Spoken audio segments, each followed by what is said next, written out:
Welcome to episode number 43 of NF Show, the official podcast for NF Magazine. We are back after a week hiatus, and for multiple reasons, that's why we decided to name this episode Better Late Than Never, because we are back, but also we have new information about amiibos to talk about, and we have so much information from the Nintendo Direct that happened just a couple weeks ago. We did not want to let that slide by, pass our radar. So that's what you have to look forward to in this week's episode, as well as hearing what games our co-hosts have been playing. Not me. I'm going to step to the side for this round, and hearing your fantastic feedback to the show. But to start out with, let's all introduce your hosts. I am Noah, and the first Zelda game that I beat was Zelda 2: The Adventure of Link. But I'm not the only host here. We also have Evan here. Hello. My favorite DSiWare art style game was Pictobits.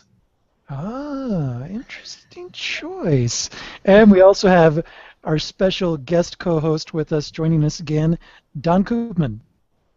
Hello there. I've made the most regrettable WiiWare, DSiWare, and eShop choices of every person on the planet Earth. You know, I can believe that because your gaming experience is prolific, I think, compared to everyone else. Well, that's not necessarily a good thing, in this regard at least. It just makes you well-rounded. That's the way you should look at it. Fair enough. Listeners and viewers out there, if you want to send in your feedback about this week's episode, or send any messages or thoughts or questions to me, Evan, or Don, send them into show@nfmagazine.com if you want to do it via email, or if you're watching us over on YouTube at our YouTube channel, youtube.com/nfmagazine, you can leave a comment right below this video. We look forward to hearing from what you have to say. But first up, let's get into what we've been playing now. My friends Evan and Don have been playing games. I sadly don't have anything to report of this week, but I always know it's a good idea to let Don have the spotlight for a while here because he's always playing so many cool games and so many things that I haven't ever tried. So how about you take it away first, Don? Sure. Let's talk about Captain Toad, which came out in Japan last week. Did you seriously get that game? Yeah. Oh, wow. Where's the sound effect? The doo-doo-doo-doo? That's not here. Currently not. You need to get yourself a kazoo so you can do that for us. Yeah, that's not good. But yeah, I downloaded Captain Toad, which was roughly 2 gigs, so not a necessarily big download. Wow, that's tidy. Yeah, it was only $45, well, translated to dollars as well, so it's a really good price for it. Mm-hmm. And basically what it is, if you played Super Mario 3D World, which most Wii U owners possibly have done at this point, and if not, what are you doing? So true. Yeah. If you have done that, you know that there are specific levels with Captain Toad in there. And those are like puzzle planet universes. Mm-hmm. Well, sort of, kind of. Universes might be stretching it a little bit, but I know that Nintendo marketing likes to call it universes. Yeah, they're dioramas, basically. Little boxes or little shapes that minor spoilers for this. This story, like, it's not necessarily a big story, but the framing of it, it's a prequel to 3D World. Oh, I didn't see that coming. So actually... So Toadette dies, obviously, since she's not in 3D World. Just ruined everything. It's a brutal end for her. No, that's not going to happen. I'm not going to tell you what's going to happen, but it's kind of adorable. But, yeah... So as a prequel to 3D World, you get to learn the first adventures from Captain Toad, and so the first couple of puzzles are kind of like to ease you in.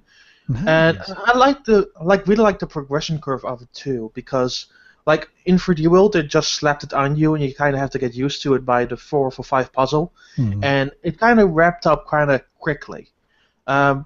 With Captain Toad, I feel that there's a better progression curve. Like you have a set of 18 puzzles, and there are pulled together in one book, and that book contains the puzzles, and you have to find all 3 gems, you have to find the power star at the end, they have to do it for every single level to fully complete them. And every level does something unique, and that's something really special about Captain Toad. I So there is a level again that's fully based on clear pipes, similar to 3D World. But Mhm. of course, you can only go through those pipes and then reach the end because Captain Toad can really do anything else. He cannot really care for himself, the little guy. He So can't you have to. jump. He's earthbound completely. Yeah. Yeah, the only thing he can do is use special pickaxe to destroy enemies, which is not necessarily the most handy weapon in the world, but it has like this old school Mario vibe to it, or like Smash Brothers, where somebody picks the hammers, goes like. Totally. Yeah, that's the kind of the feeling to it. But with that, he can destroy blocks and destroy his enemies, and the double cherry makes a return, and then there are not many power-ups, but it's mostly like the pickaxe and the double cherry that mostly are there. But it's mostly about the puzzle design, really. That's what it all matters, really. And I don't want to spoil about them too much because I feel if I say too much about them, it becomes borderline non-interesting for some people because I would have told the entirety of the puzzle and I would have given a solution to it. But um, the good thing about Captain Toad is like similar to 3D World, like it is its own contained level and on the own contained universe. Like you have a beach level, you have the clear pipes level, you have the level that kind of like it's all about space lava. There's a speed level similar to 3D World. There's all this different type sort of stuff. It's not necessarily dedicated to puzzles, but it has a big element of puzzle to it.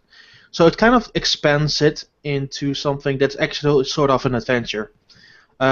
And there actually also are boss fights where, so you have seen like the dragon during the E3 demo, Mhm. and here's the thing where it's only slightly disappointing. That dragon you will see a lot because he will return in every single book. No more spoilers. That's a good warning I think to give. I don't Yeah. like this kind of recurring bosses I feel like finding its way into more and more Nintendo games recently. Hmm. Yeah, and again, that's the only problem I have. That well, the level design is very different in each one of them of those encounters, and they're still the biggest highlight. Fighting the same enemy is still kind of like, couldn't you have put someone else there? And they didn't. Yeah. I feel like 3D World had for me personally lackluster boss fights compared to the Galaxy games. Yeah. Well, there are some boss fights that were also not really spectacular in the Galaxy games, I feel. Yeah. But on beyond that, like those levels aside of it, I've been just blasting for those levels like a ton, and every level seems to do something unique. Like still the same concept, like get the free gems, get the power star, get to the end. Um, but like while the puzzle levels are mostly this cube thing, I feel that all of the levels like used the gamepad a lot more than actually 3D World did because when you go back to those levels of Captain Toad, they use the gamepad a lot, and they actually do that a lot more in this game. Like Mhm. you have to turn like wheels around on the Wii U gamepad, have to blow again in the microphone, have to touch certain platforms. So all of those elements kind of return, but they use it to expand it solely on the puzzles with Captain Toad and not anymore as a side feature, which is way more interesting and way more intuitive because it really felt in 3D like a side meal. Like a few levels did it and nothing else, Yeah, and exactly. it's become the pure focus of that game, where it can do very limited platforming, but everything in the environment is interactive or can do something to help you forward. So it's kind of like the aha moment to find out what interactive thing you need to push on next. So, have you finished the game already, or are you just? I finished the game, yeah. Oh, okay. So I Well, have a couple of questions for you then. Yeah. First of all, is gameplay related. Do you have to use the gamepad and move it around, uh, s- submarine scope style, in order to use it, or can you turn that off and just use an analog stick? You have to use the controls there. Gosh, I can't stand that. It was so frustrating. I lost many lives with Captain Toad in Super Mario 3D World because the camera on one of the very final Captain Toad stages, which is something that you don't mean the levels where you turn in a minecart. Oh wait, if you don't mean those, no, you can actually use a control stick. Oh, thank you. Okay, that's a relief. My second question is, can you play as Toadette from the very start, or do you have to unlock her? She becomes available by the second book, and here's the interesting thing: you get captured in the Toadette gets captured in the first book by that bird, and then they turn the roles the way around, and then Toad gets captured by that bird. Yeah. Oh. So it has you bouncing back and forth between the two of them, it sounds like. Yeah. Oh, that's kind of cool. That's kind of cool.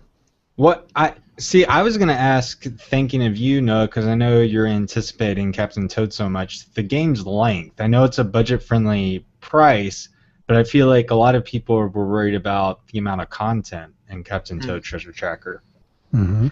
I've not fully completed every single gem, and I've put roughly 8 hours into it. Okay. Do you feel that you got your money's worth? Do you feel that it's... Yeah, I feel that some parts could have been repeated less, but I still think that I got my money's worth. Cool. And I think that there are even like little cutscenes with Toad and Toadette that are interactive and they're super adorable. That's very cool.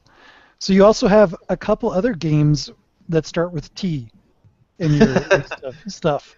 Well, those are of course eShop games. It's the week of T, everybody. This episode is sponsored by the letter T. Yeah.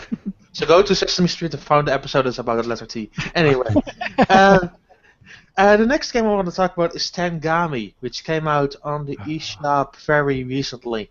Finally. We've been hearing Yes. about it for like a year and a half or 2 years, that it was coming out soon. And I've really been looking forward to it because I love the style and the concept of it. It's beautiful. Mm-hmm. So let's first talk about the concept of the game. You are a Japanese warrior in a picture book, a pop-up picture book that is full with Japanese large environments, and you control him with the Wii U gamepad on the touchscreen. You use your stylus to tap on the place where he needs to go and go towards the puzzles that he needs to be. And where it becomes very interesting is that you go to the puzzles. I just realized that this month is also sponsored by puzzles. Every game that I mentioned here is puzzles. Doesn't really matter. Okay. You go to the puzzles, and that's where you also like swipe, you tick, you use elements in a certain order, and it kind of mixes up a lot.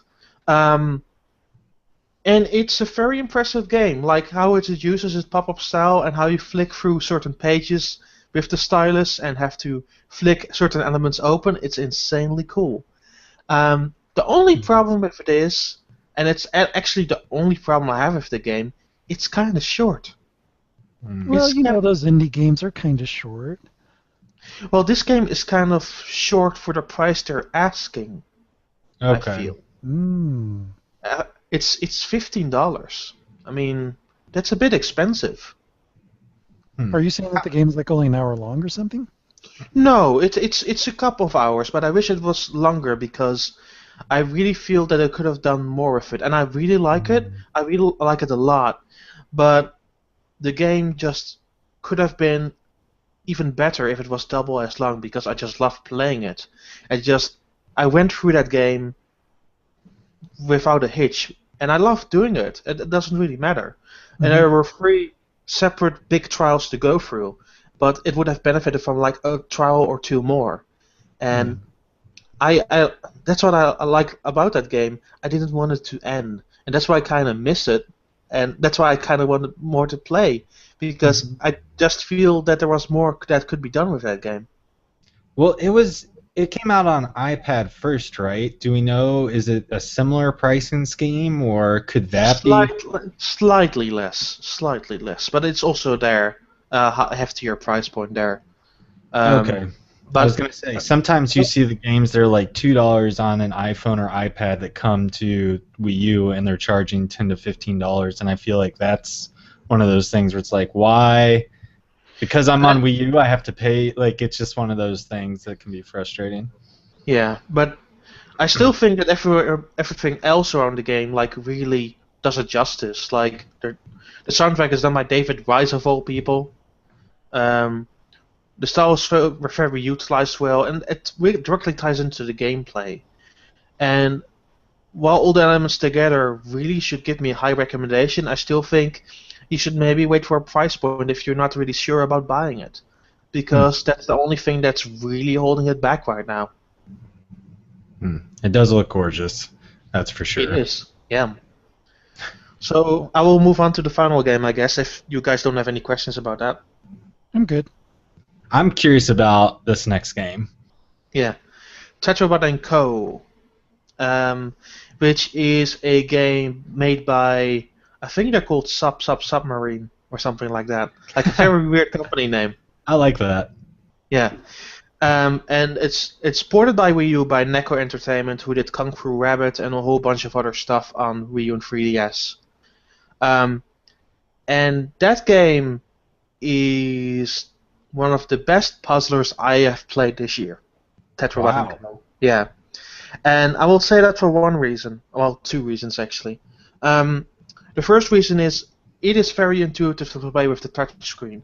So what you need to do is go through these very puzzle-like mazes and deal with block puzzles, deal with environmental stuff, and guide this little robot around and make trials for him while he plays, moves through the environments. It's really, really fun to play with the gamepad. But you can also play it with the remote if you want to. So you can play it with the remote or with the Wii U gamepad. So both of those ways are very fun. And next to that, it does really quirky and really weird things. Like, so you collect these blocks, these materials throughout the game to get certain tasks completed and certain levels completed. And when you encounter these blocks, at the end of it, you will go to a special book, and it will open a sort of Facebook for blocks. and they will talk about their day.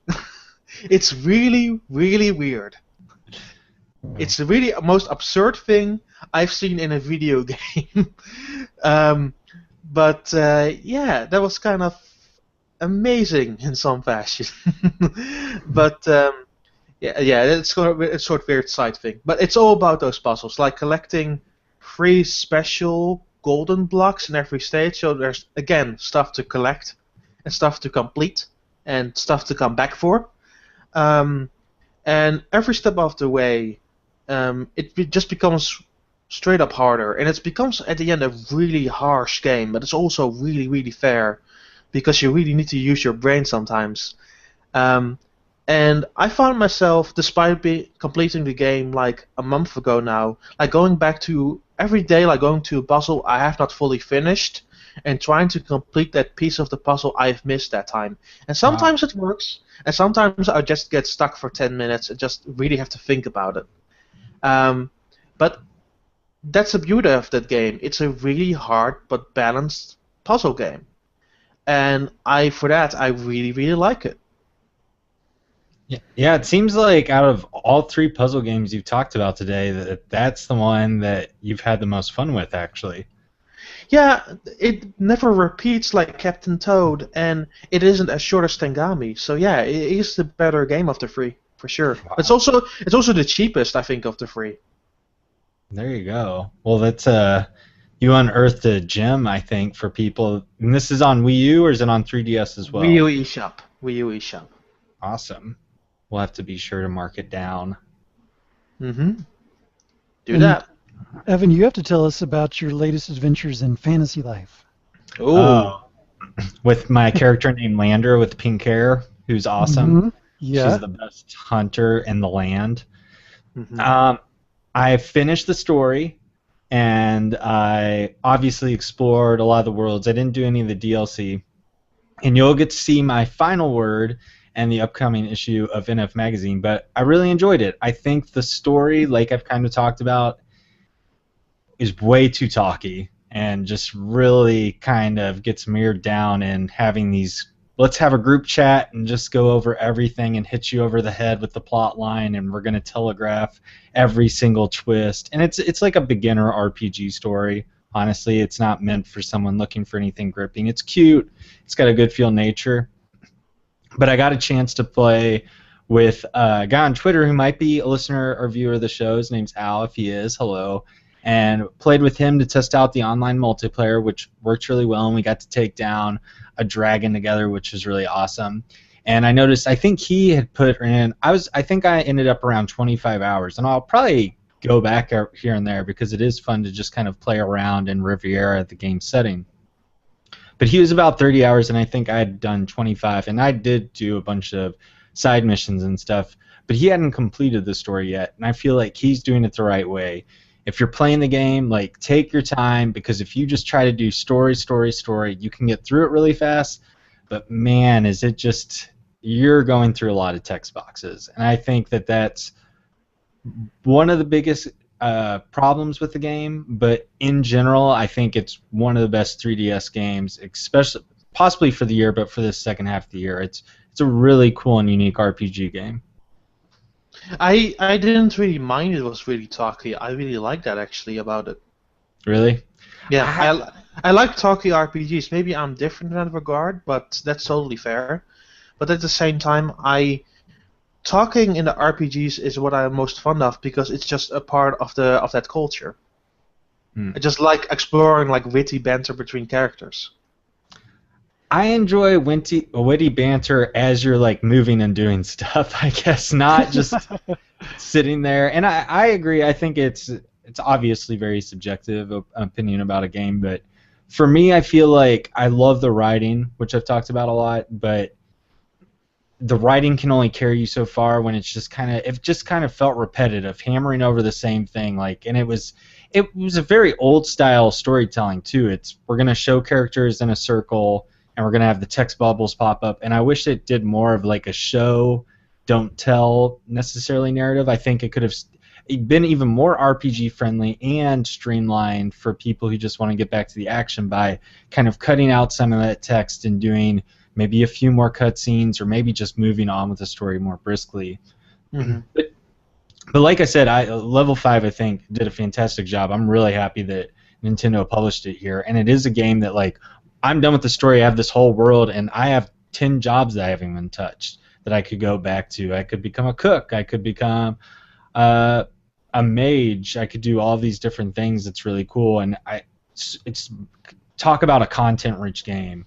I mean, it's just packed. It's like a single-player MMO in that regard, and it's really cool. I'm really glad I've gotten a chance to play Fantasy Life, and I'm like you are with Tetrabot. I could see myself honestly just picking it up because I like spending time in that world. It's such a cutesy, adorable art style and just fun to play around in.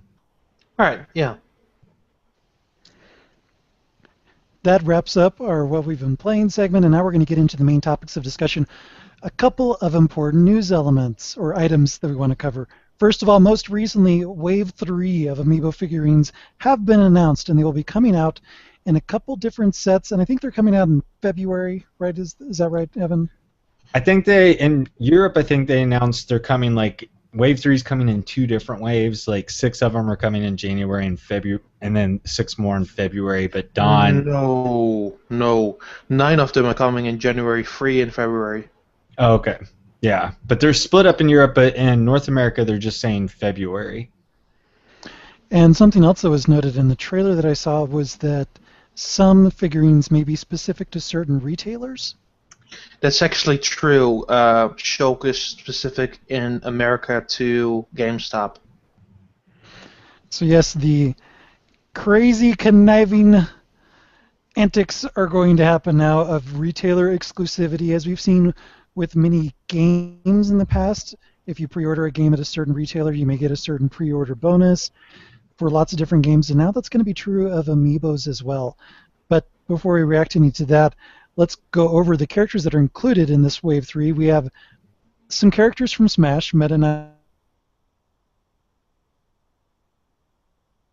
Knight, Sheik, Toon Link, Rosalina, Sonic, Bowser, and Mega Man.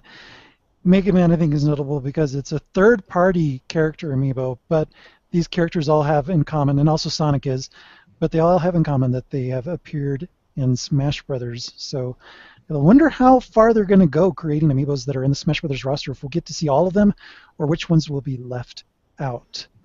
They already said pre-announced that they will do all of them. Oh boy.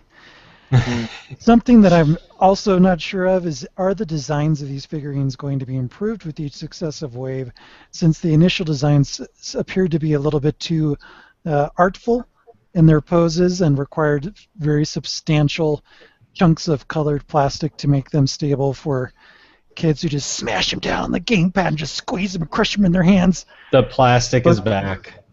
The good thing about the third wave, that the plastic is not colored anymore. Well, at least it isn't so far. Some of them look like they had the really thin, clear plastic bar supports, and some of them had the thick chunks, but I hope that they stay clear all the way through. Let's be honest. It's not going to happen for Fox and Link anymore.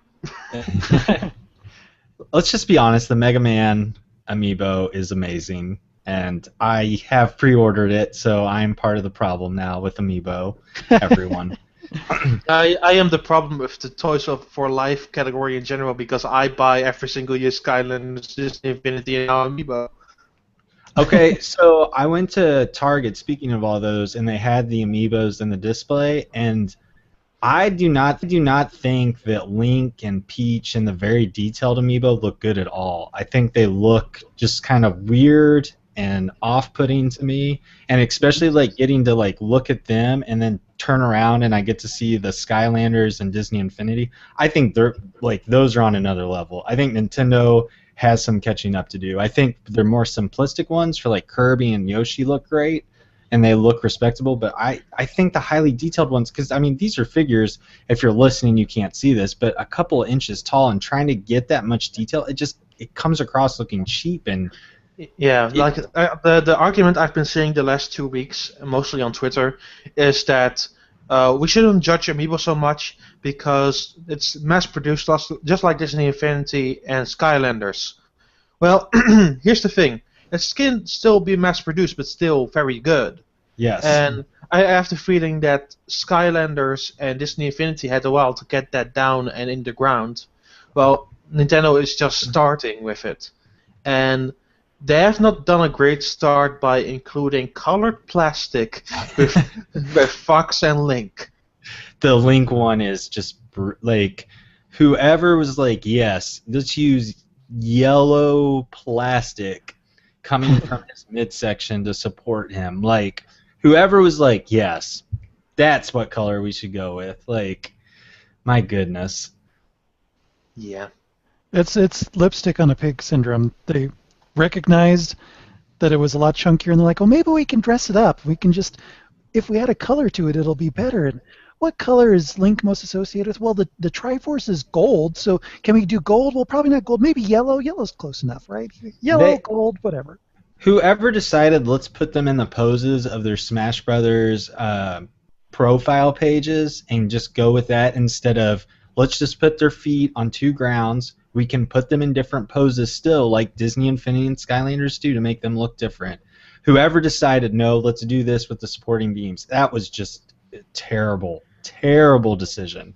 But the thing is, with the Marvel figurines, like, I feel that Disney Infinity figures are more in lovelier poses, but still they are supported by a more interesting background, like, what's the girl again from Guardians of the Galaxy?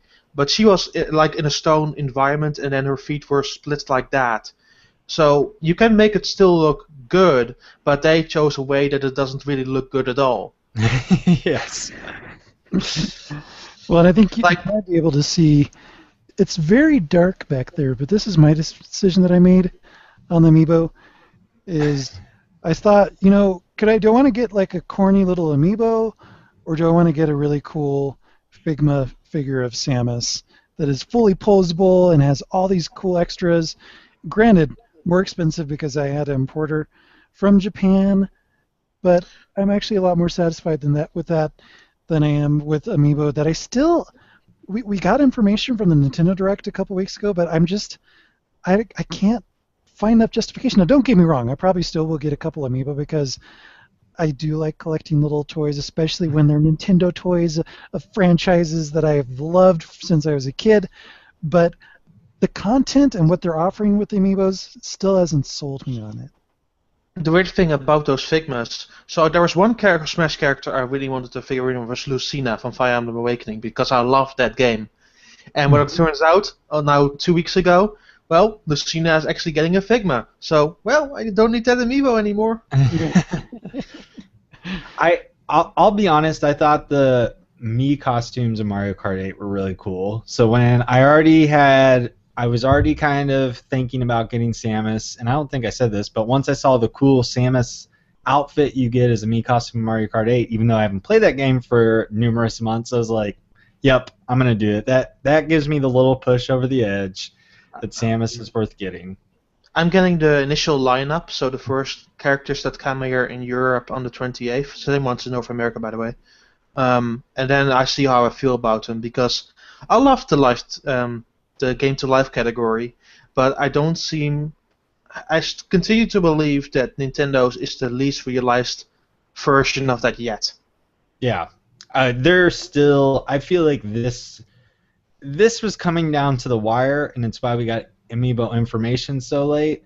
But the added functionality that they're like, oh, it's going to work in these surprise ways is very superficial for the most part. And it's not even equal anyway, because if you have seen the internet yesterday, they announced the functionality for Hyrule Warriors with Amiibo. Mm-hmm. And Link gets the school spinner item.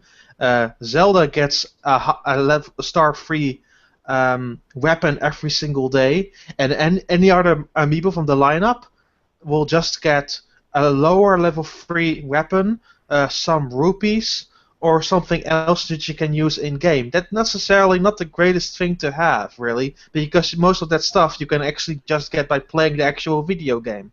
I think the biggest kicker is the information that I think came from Nintendo's website in Japan was the fact that yes, these amiibo can be used with different games to unlock stuff, but the actual like save right and like character building and leveling up system, that is tied to only one game. So if you want to take your character to another game that has like a level up or progression system, that means your Smash character information gets wiped. And I feel like that's kind of pulling the rug underneath people where you're like, oh, you'll be able to use this with multiple games. But guess what? There's a catch that we haven't publicized yet. Oh darn! Now I can't use my super level 50 Mario amiibo as a very hard character in Mario Party 10. Oh darn!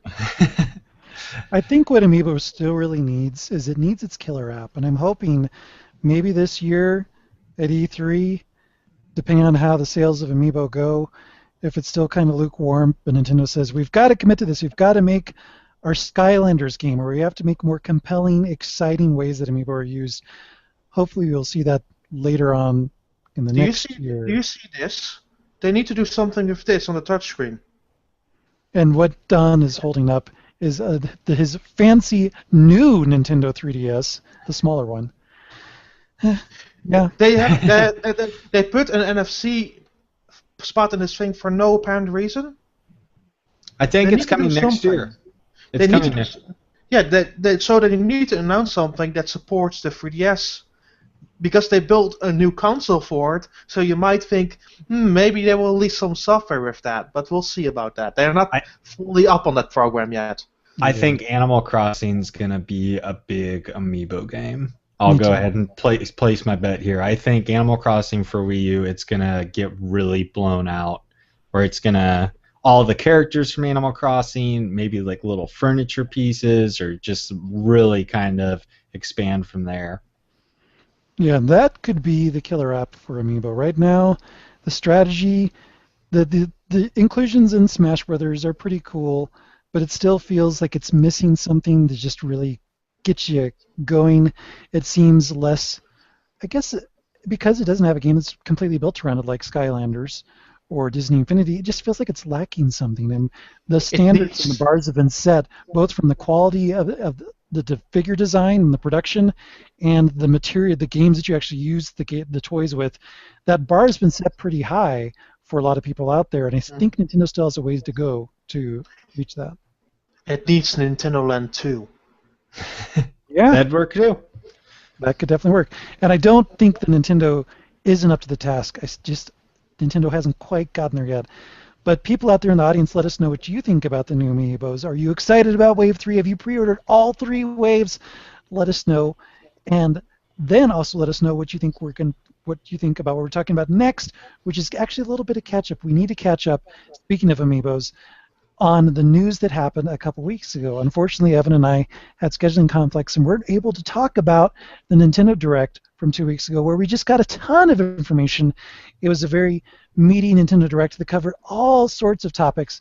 We're not going to cover every single little detail in the interest of time, but Evan has fortunately selected a nice selection of major highlights, the first of which is finally the rumors can be put to rest. The dreams and hopes may have been realized for many of you. There is a Majora's Mask 3D remake coming to 3DS next year in the spring. It's kind of exciting. And my initial reaction, though, when I was watching it, I felt like when I watched the Ocarina of Time 3D remake, I felt like I could see a difference. And for some reason, it took me a little bit to see, like, yeah, is this exactly the game as I remember? And I had to see some before and after videos and images to be like, oh yeah, my nostalgic memories of Majora's Mask on the Nintendo 64 are very rose-tinted, and the game definitely looks a lot better on 3DS. But I'm kind of curious, Don and Evan, are you thinking about getting this game? What are your reactions to it? Yeah, sure. But Don, you get every game, so are you actually excited about getting it? No, thanks. Back at his mammoth collection behind him in his new office. Anyway, yeah, I am excited, but I'm not very good with Majora's Mask, so hopefully they have changed some stuff for the better. Because I have a really harsh time getting into that game every time I replay it.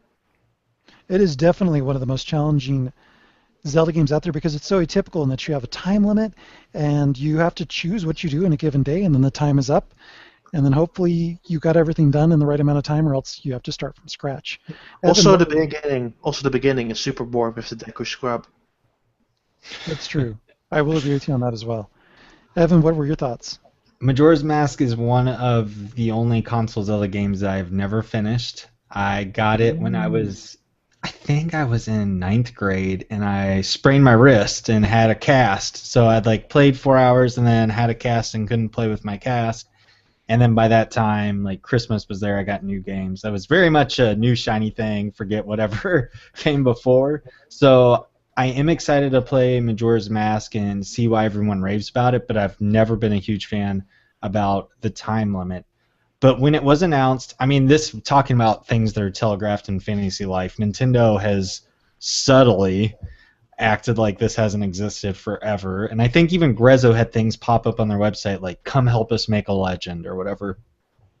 But my thoughts, and I kind of threw this out on Twitter, is the fact that we are now getting a 3rd Zelda remake in 4 years. And for me personally, it kind of takes the oomph out of it, and I feel like I don't know, it's as much as I want to play Majora's Mask, I am the ideal target. I didn't get to finish it and everything. I'm still just they just are doing everything. And you could even look at A Link Between Worlds. They remade A Link to the Past as Overworld to make that game. I feel like we're just really in a rehash mode with Zelda that I'm not too excited about. And well, there's some franchise exhaustion that's going on, kind of like what happened with Mario. We just got Mario game after Mario game after Mario game, and they're all well made. And in this case, there weren't even remakes. But even I'm a huge Mario fan, I just was kind of losing my zest for it. And it was like, I was, instead of just being internally excited, like, oh my gosh, it's a new Mario game, I started to become skeptical and think, all right, what's this one going to do? How's this one going to impress me? Because I've seen a million Mario games now. what's so special about this one. And with Zelda, it's getting into franchise exhaustion in possibly the worst way for people who have been around for these games twice now. For new gamers, it may not be as big of a deal. If you weren't born when Majora's Mask came out, and there are a lot of you out there who weren't, that's like, oh, cool, I'll finally get to try that, and it'll look better, and it'll be in 3D. That's kind of cool. For a large chunk of other Nintendo fans who have seen it before, they've purchased it elsewhere, or played it on a sibling's machine. It's kind of like, this is getting kind of old. They're good games, but do we need to revisit them? And what were you going to say, Don? The thing is, there is a theory that I have over the last couple of years concerning the Zelda franchise, and that's called the Zelda Crotum. And what I mean with that is that Nintendo seems to believe that there needs to be a Zelda game almost every single year now. Mm-hmm. This year we have Hyrule Warriors. Last year we had Link Between Worlds, and I think also the Wind Waker remake. Yeah. Mm-hmm. And there seems, and the year before that we of course had Skyward Sword, if I'm correct. Yeah. Mm-hmm. And every single year, Nintendo seems to think that there needs to be something out Zelda related, and I don't know if I necessarily agree with that statement, because it would be nice if they just solely focused on the new stuff and just get new games out there in their own specific fashion, like years ago. But it seems sort of an obsession that they fill those gaps now with remakes and weird spin-off titles. And while I'm all for that, like I loved Hyrule Warriors, it's kind of a worrisome trend because it, like you say, it can cause for oversaturation of that market. Oh, people, I think one of the biggest things missed by a lot of Nintendo fans is, well, Nintendo doesn't annualize their franchises. If you look back at the past 5, 6, 7 years with Mario and Zelda, they have been annualized, but it may not be a totally new game like Call of Duty or Assassin's Creed, but they either have a remake or a new game. It's like you said, you had Skyward Sword, you had the Four Sword Adventures that time, Ocarina of Time 3D, Link Between Worlds and Wind Waker were really close together, now Majora's Mask, you had Hyrule Warriors. It is getting to this point where they are just trying to have, and this is the first year without a Mario game, but we are getting Captain Toad Treasure Tracker and these little Mario spin-offs still. But that's cool. I'm just saying, like, people who say that Nintendo doesn't annualize their franchises, I think that's a misinformed opinion. Absolutely, yeah. And all that said, I'm sure there's still a lot of you who are very excited and can't wait to play Majora's Mask. Let us know what you think of that. In the interest of time, we're going to have to cut some of the stuff we were going to talk about out, unfortunately, but there were a few other quick tidbits that I wanted to buzz by, and that we got to see more of Codename Steam, and it's coming out sooner than expected, at least in my opinion. It's also coming out this spring. We got to see more of Kirby and the Rainbow Curse, and that seems to be taking the Donkey Kong spot from this last year. It's going to be a February title for Wii U. And we also got to see That was more. shocking. Was that shocking for you, Evan? Yoshi's Woolly World was announced a year and a half ago, and Kirby was just announced at E3, yet Kirby's coming out in February, so for me... What is interesting to note about this title is that there's the same pricing scheme as Captain Toad in Japan. Okay, so it may be more of a Budget budget-friendly, which isn't a bad thing, but I didn't know that. But yeah, that's why it was surprising to me, Noah, because I know you're waiting on Yoshi's Woolly World, and that was kind of a game we've known about forever, and it's still with a... Honestly, I thought that was going to come out in first or second quarter of next year as well, and it still doesn't have a release date. Yeah. We also got to see more of Xenoblade Chronicles X, which of course looks fantastic. It looks huge. Swoon. No dates, unfortunately, for that. And something else that was kind of a cool surprise is we got a whole bunch more information on Splatoon, in that it actually has a single-player campaign on top of what looks like an already incredible multiplayer mode, which I don't know how good it'll be, I don't know how long it'll be, but I'm really excited that it's going to be a fully, potentially an even more well-rounded game than I thought it was before, and I was already excited about what I've seen, so that there's more content that I can play single player is awesome. Yeah, the thing is, they announced that it would be a single player mode at E3, but they never said one word about it, and they waited for quite a couple of months to even tell us what the hell that was all about. Yeah, and it's surprising that it seems like it actually has a story, it has a whole unique set of enemies, that are octopus based. I had thought that if there was going to be a single player mode, it would kind of be battle with AI robots or Mhm. something like that. Yeah, And but actually like a story. that trailer looks really cool. It Like, does. yeah, the trailer looks really colorful, looks really fantastic. You can now watch it. They uploaded the 60 frames version on America's YouTube channel today. Sweet. So you want to see that in the best quality possible, like at the fully 60 frames per second. You should definitely do that because that Oh, game nice. looks amazing. Um, One thing I want to mention though before we close the section off, and it was only an American Direct. I kind of wanted to bring up this for a while somewhere, but Commander Video is getting a trophy in Smash Brothers, and Yeah, they that was announced kind of interesting. I was surprised by that. because I that's more interesting because of course I worked on 1 or 2 as the tester of that game. Wow. So, did you feel, I don't know, excited about that or It, nostalgic it's it's or? it's it's it's it's really weird. Like the people who worked on that game only told me the day that this was going to happen, so they kept it secret for me as well. Well, But I feel like that Gaijin Games, which is now something else, they're called choice something else. choice provisions. Okay, yeah. I feel like they've kind of just moved on from Nintendo. They did release Runner 2, but I felt like Bitrip was such a big like, check out how awesome Wii is. Look at these awesome digital games, and now they've they've spread their wings and they're making games for every platform out there. And, They released a game on 3DS 2 weeks ago. yeah. Yeah, called Woe Dave. Okay. Well, I don't know. It seems weird, but it's cool that they're still trying to nurture that relationship because I felt that that was such a defining part of Nintendo's Wii library, and it was such a cool thing to see these games that were just they made you want to get into WiiWare and buy the titles, and they were fond memories of mine in the past. So it's cool to see that that's still being nurtured. It, But now we it's get it, to it's really weird for me, but I'm really happy that something like that is in Smash Brothers. thank you, and now we are going to get into the feedback. Evan, it is your time to take the mic. Oh, I've been waiting very patiently. um, Be sure, though, if you want to hear your feedback in a future episode of the NF Show, you can email us at show@nfmagazine.com, or, like Noah has already said, leave us a comment here on YouTube. Now, gentlemen, let's start with emails from NintenDaan. Did either of you participate in the recent National Street Pass weekend a couple of weeks ago?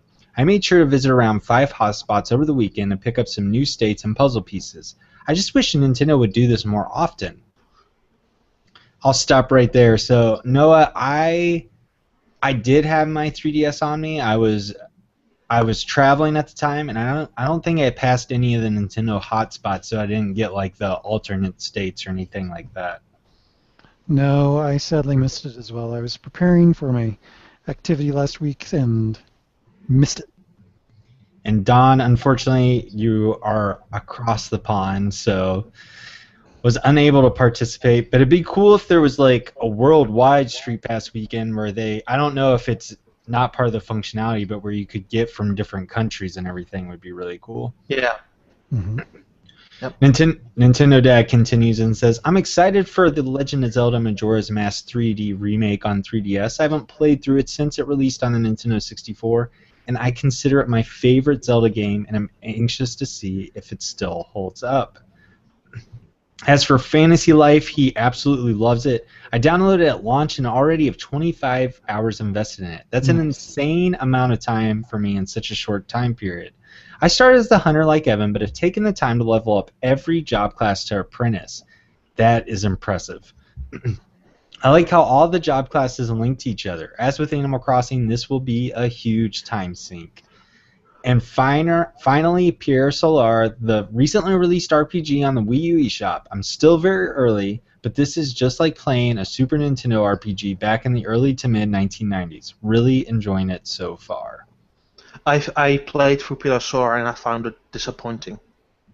Oh, we've had Nintendo Dad's not the only person to write in about it. I think Kasaki Project was a big fan and was recommending it a couple weeks ago. He played the PS4 version. Yeah, I know that many people like it, but I found it personally because it's too towards nostalgia, I found it a bit disappointing. I can see that. Our next email comes from Adolf Vega, who says, I really like the newest Nintendo Direct. It's like Nintendo heard everything you guys mentioned you wanted to see and showed it off. I know, specifically Noah was demanding the amiibo information, and I just wanted Nintendo Direct. So it was definitely exciting. It was really fun to watch. But clearly, absolutely clear, you have Reggie on speed dial, right? Yeah, I wish. Adolf Vega continues. Anyway, I assume you talked about these issues on Majora's Mask, but just in case you didn't, please discuss. Do you think it's a new 3DS exclusive? That's already been clarified. It's not. Although Eiji Aonuma did say today, or hinted at in Famitsu, possibly over the weekend or earlier this week, that there could be special features playing on the new Nintendo 3DS. So I'm going to place my bet Majora's Mask launches with the new 3DS in Europe and North America, simultaneous launch. Will there be a special edition new 3DS XL Majora's Mask edition system? Yes or no, guys? No. Maybe faceplates. Yeah, faceplates. I'm going to say there's going to be a regular 3DS XL special edition, but no new 3DS. That seems stupid. Well, the new 3DS not launching this year is stupid to me too. So, you guys already said Majora's Mask faceplates. Majora's Mask 3DS home themes. Yeah. Yeah. Yes, I agree. That's a trifecta. And the other question was about the new features on 3DS, which we've already clarified. And then finally, do you think a new dungeon will be added? No. Yep, I agree. I don't think so. So thank you so much, Adolf Vega. Hopefully learn more. It's always fun to have these yes or no questions. Our next email comes from Hiawatha, who's talking once again about his 5-year-old daughter and her Wii U experiences, which is always a pleasure to read through and listen to. Love this. In my quest to find a Wii U game that my 5-year-old daughter could effectively play by herself, I had gotten Little Inferno a while back. It worked as she played it more than I have. However, after talking to others about it, I realized that it might not be the best idea to allow her too much time playing alone with fire. So I recently bought Art of Balance as a game that would be a bit more productive being a puzzle game using shapes. I finally had a chance to let her play Art of Balance on the Wii U while I was working at home on Saturday. By the time I finished working, she was already asking to play something else. Instead, I simply joined her current game. She played on the gamepad while I used a Wii remote. I'm quite glad that she preferred to continue playing the game with me rather than giving up on it entirely because we had a great time playing it. We played through the entire second world together, and we unlocked 2 worlds in the process. This may be the first time that she has genuinely contributed to progressing through a game sans Rayman Legends where Murphy was required. Considering that Art of Balance for Wii supports up to 5 players, I am hoping to get more family to play this game together soon. I love these family updates that you share, Hiawatha. It makes me wish I had a little gamer kid of my own, but instead, in the meantime, I will live vicariously through you. So keep sending those stories in. Art of Balance is awesome. It's one of my favorite puzzle games on 3DS. To follow up on Don's cool Wii U puzzle game recommendation, I haven't played the Wii U version, but I'm a big fan of Art of Balance. Well, Art of Balance is also, because there was originally Art of Balance on WiiWare, then came the 3DS one that added a whole bunch of levels, and I think because that is all new content, they ported that to Wii U as a new Wii U game, plus online multiplayer and all that 5-player stuff. That's really cool. Really cool. Glad people out there enjoying it. Definitely recommend it. Yeah. Our final email comes from Admin, who says, I feel like Nintendo really dropped the ball on the Wonderful 101. It is an amazing action game with fighting game controls. If you realize that the right stick is easier to use than drawing on the touchscreen and watch YouTube tutorials that compensate for this game's lack of instruction, you find one of the greatest games ever made. It's hard like any Platinum game, but the different difficulty settings, crazy story, and great characters more than make up for it. I agree. I feel that Nintendo has not done enough to promote the Wonderful 101. And I still think that's a big mistake. Well, for people who are interested, it is at a budget-friendly price. I think here in North America, I've seen prices for like $30 or lower if you are interested in picking it up. We're gonna move. We're gonna move on to comments, starting with Weston M, who says, "Great news about the financial reports, and I certainly hope it keeps getting better from here on out.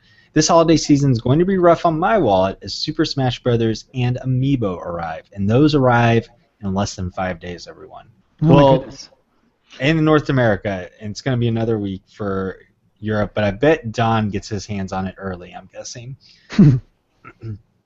I am still considering I'm still considering getting the GameCube adapter because the controller isn't how I usually settle things in Smash. The only reason I get it is so my friends that are used to Melee can play it that way. My question for you guys, what amiibos do you both want the most? Mine are Link, Little Mac, Samus, Zero Suit Samus, and Shulk. Ooh. Okay. I think I saw the initial run locally at the Nintendo event like a couple of weeks ago, and I thought that Samus looked the best. So Samus would be definitely my first. Good, I haven't seen it yet. Kirby, I love Kirby, so Kirby would be my second. Mario still looks cool, so I would do Mario. And then from later lineups, I would definitely get Shulk and Pac-Man, because those are two of my favorite characters to play from Smash Brothers. And hopefully later on we'll see indeed Zero Suit Samus and Robin from Fire Emblem Awakening. Yeah. For me, I would say Samus, regular Samus, Little Mac, Ike, Peach, and Pac-Man. Cool. I've kind of already played my hand. I have Samus pre-ordered, and I think Mega Man looks amazing. And I guess for a third, I think the Kirby and Yoshi ones look pretty cool. I'm trying to think if there's anyone. I agree with Don. I think Mario turned out pretty well. That's it, though. Mega Man and Samus are the ones. I think Little Mac does look really good, but I'm not the I like Punch-Out, but I'm not like the biggest Little Mac fan. Our next comment comes from the Seventh Experiment. I think my top 5 most anticipated games are number 1, Super Smash Bros. For Wii U. Number 2, Pokemon Alpha Sapphire and Omega Ruby. 3, Legend of Zelda Majora's Mask 3D. 4, Story of Seasons, and 5, Splatoon. This is a great list. My top 5 might surprise some people, like how I play Story of Seasons before Splatoon. Well, I love Harvest Moon games with a passion.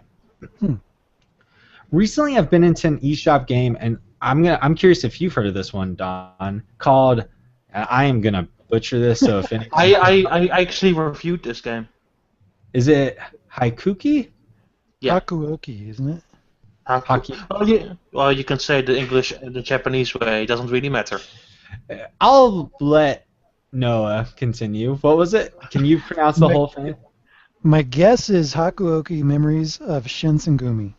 Shinsengumi I could have got, but I couldn't. Close enough. In case you guys have not heard of it, it is a light otami game that features a time period of the ancient Japan. You play as a female character, although you barely ever get to see her, and are taken hostage by a group of men with a bad rep, aka the Shinsengumi, because you witness something you're not supposed to see. I was pleasantly surprised by how beautiful this game was, and the story in the game was way better than I thought it would be. It can be a little sad at some parts, but it also helped give me some insight on the Japanese culture as well as some of its history, as the game was inspired by historical events. I forgot to mention that the gameplay is like a novel game. It's kind of like Phoenix Wright in the sense that there's tons of dialogue and stuff to read. Oh, and the replay value is very high. There are multiple guys you can build a relationship, not all at once, and by doing so, you can learn more about the story and their backstories. Through my first playthrough, I picked a guy named, man, she's just giving me a hard time here, Hajime Setu, and I wanted to see if he was an actual person that existed in Japanese history. Go ahead. You guys keep laughing. Don considers himself a Japanese expert, so please pronounce it for us. Jimmy Saito. There you go. Continue. All right. To my surprise, He was, and he was indeed, a part of the Shinsengumi, and I noticed that the game even tried to get his personality accurate.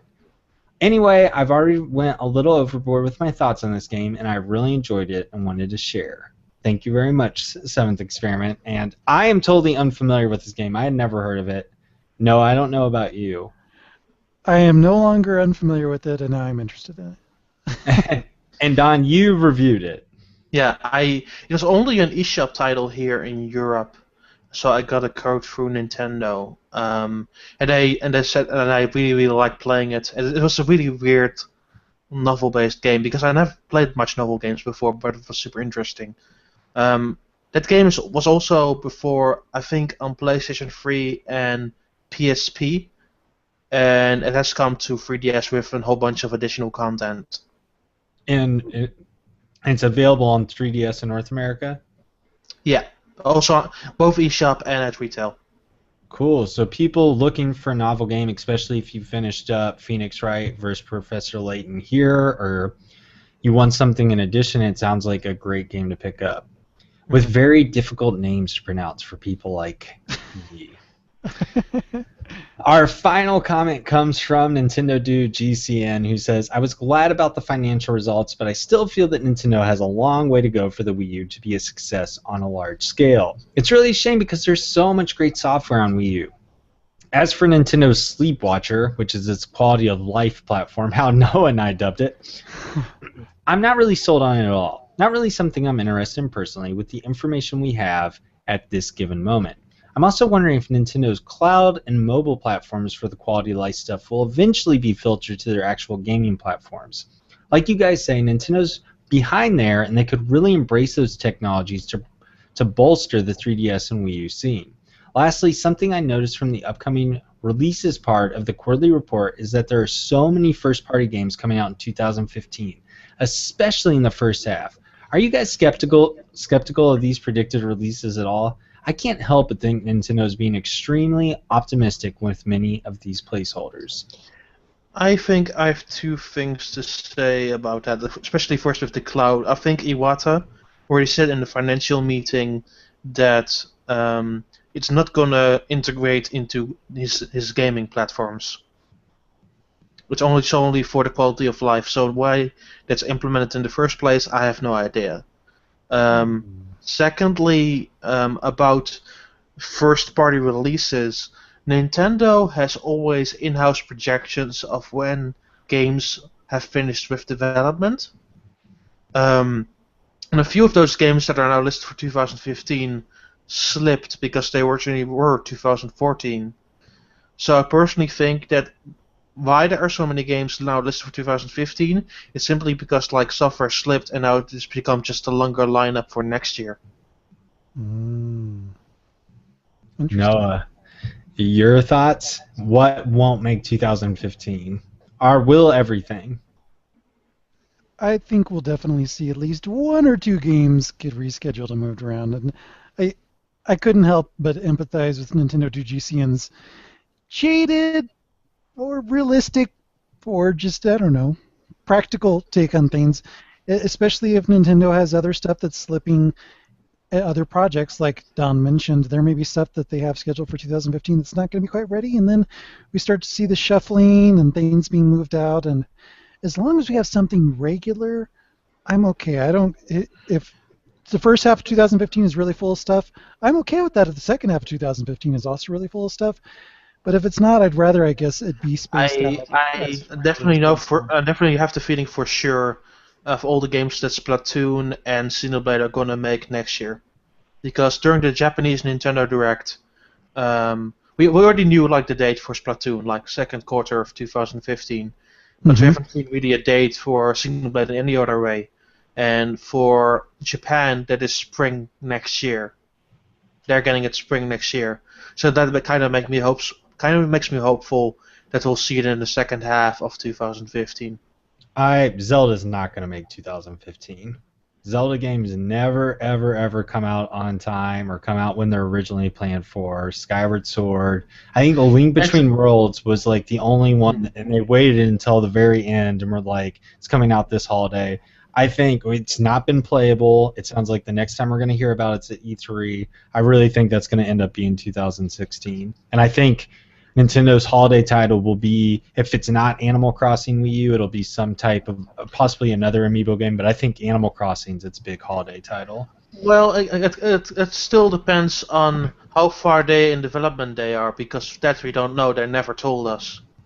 So it could end up being the end of 2015 at the shortest, but if other scenario, it's definitely 2016 in my head.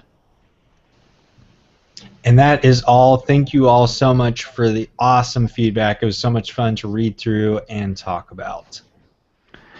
Thank you, Evan, and I second your sentiments there. We always appreciate all the comments and thoughts and questions that you share with us, your stories of your game life with your family, or your experiences with new games that even Evan and I haven't heard about. But Don, I have to also give a thank you to for staying up late, or staying up, getting up really, really early, depending on how you look at it, and still staying on point with his very encyclopedic, excellent memory, making sure we got all the details straight. Thank you very much, Don. No worries. And also thank you for your impressions of Captain Toad, Tetrabot, and Tengami. Always cool. Always sponsored by the letter T in puzzles. And folks out there in the audience, we hope you enjoyed this week's show, and we hope that you'll join us next week. Everything should be proceeding without a hitch. There will be some weeks during the holidays in December where we won't be broadcasting. We will share those details as we get closer to them. But for next week, we are definitely going to be here. We hope you are going to be with us. I have sent in a comment to Apple again to get our current iTunes issues resolved, and hopefully those will be resolved soon. But in the meantime, you can catch us on our YouTube channel, or you can get the audio-only RSS feed over at nfmagazine.com to stay up to date with all the episodes of NF Show. If you would like to follow any of us on Twitter, our guest Don is available at NintenDaan, and that's Don with 2 A's. Evan is at Evan Campbell. I am at This Is Noah. And most important of all, there is the NF Magazine Twitter feed. You can subscribe to that, follow it at Nintendo Force. Thank you again for spending your time with us, listening to or watching our show. We look forward to hearing from you, and we will be back next week. Bye-bye. Bye-bye.